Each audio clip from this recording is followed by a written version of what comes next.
we never can't not do nothing, and today I'll make a video demonstration of how to mount this Abus Bordo 6500 model lock holder. It is made, it's like a holding bracket that's made to put this on a bicycle, and it has basically two mounting methods. Three, exactly, it has three mounting methods, sorry. But here I will show the first two and then discuss the third a bit. So to my amazement, I could not find this on YouTube, so I wanted to make a video demonstration to help people who wish to fix this on their bicycle. So we'll move the camera to the bike and see how it is mounted. Here you can see the water bottle mounts on my bicycle. This is what I will use to put this securely in place, but I will also show how these straps that come with this lock are used.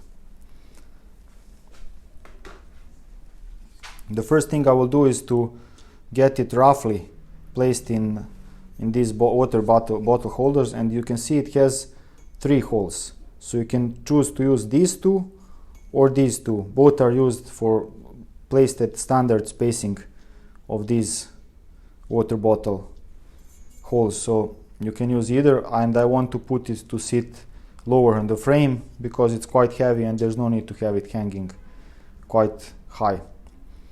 So let's first put the bolts and hold it with bolts just to get it in place, so it doesn't, so that later when I use these they are aligned. I don't want to tighten it with these and then have to move it by force to use the bolts as well, because just for peace of mind I will use both systems to hold it in place. So let's start. First, for the bolts, what I recommend, these are M5 metric bolts, because those threads are used for these water bottle holders on my bicycle, and I put two washers. One is like a regular, the narrow normal size M5 washer, and the other one is like a split washer that will provide some preload so that it does not get unscrewed from vibrations, from road vibrations. And I put this split washer right next to the bolt head, and then I put this washer to put so that it presses flat on this and spreads the load area to a bit wider area so that it doesn't damage the plastic. So that's the first thing that I would do and recommend, and I put some anti-seize on the bolt thread so that it doesn't get rusted. And you need, for this one, it's a 4mm Allen wrench, and I will just first thread it in by hand to make sure there's no cross threading, and I'll put the other bolt as well in the other hole. Here is the other hole, I hope you can see it, and that is where I'm putting the other bolt. I use these narrow washers because if using thicker washers, then they will not fit in this middle hole.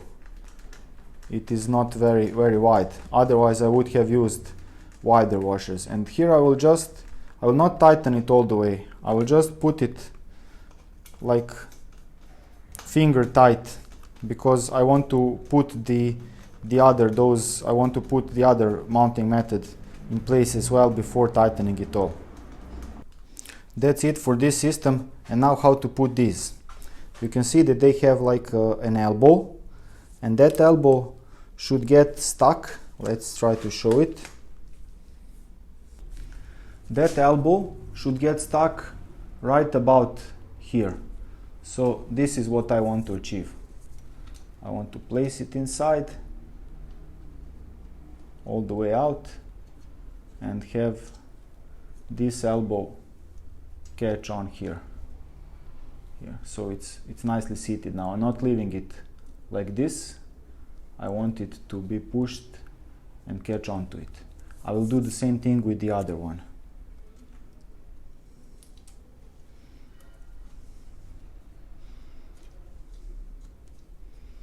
Okay, now we'll move the camera to the other side to see how it is laced. Alright, Now I need to hold it to make sure it doesn't slip out of the opposite side where I did put that elbow in place. So I will take a look, and here I'm threading it through this one. I don't want it to go below, I want it to go through this, like sort of a noose. There it is, and I want to move it below to go under my gearing cables, my shifter cables. So that's the first part. I will do it with the other one as well. There it is. Now we'll go to the other side to check everything and to continue. Alright, here we are, and as you can probably see, this got out, so I need to make sure it gets aligned and caught here on this part. Pushing it with my finger and making sure it's tight. Doing the same thing with the other one.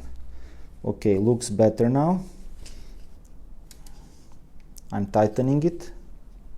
Alright, and now I will thread this part in, just putting it like this for easier following on the video. But in general, I would want to push it right through this right away. I'll do this one like that. So I'm holding it snug and then pushing it right away through this and tightening it.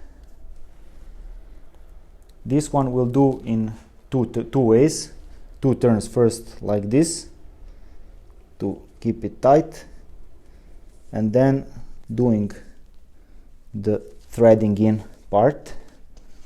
Okay, now the almost last thing you need to do is to take a 3mm Allen wrench, and there's a bolt on top. Let's show it. Alright, so I'm holding it, pushing it to be snug as much as I can, and tightening this bolt to pinch it in place.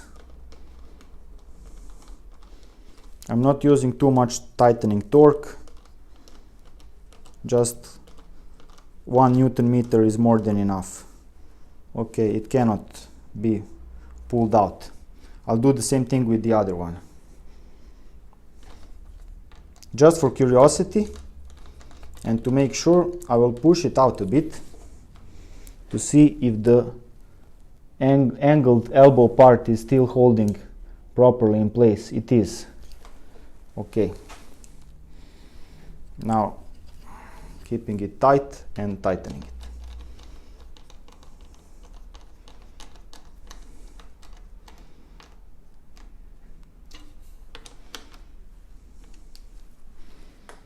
Checking. Okay, it's firmly held in place. There's no need to overdo it. And now the final stage, going to the other side again. Abus in their instructions says to just thread it in here and then cut off the excess. So that would be the finished procedure.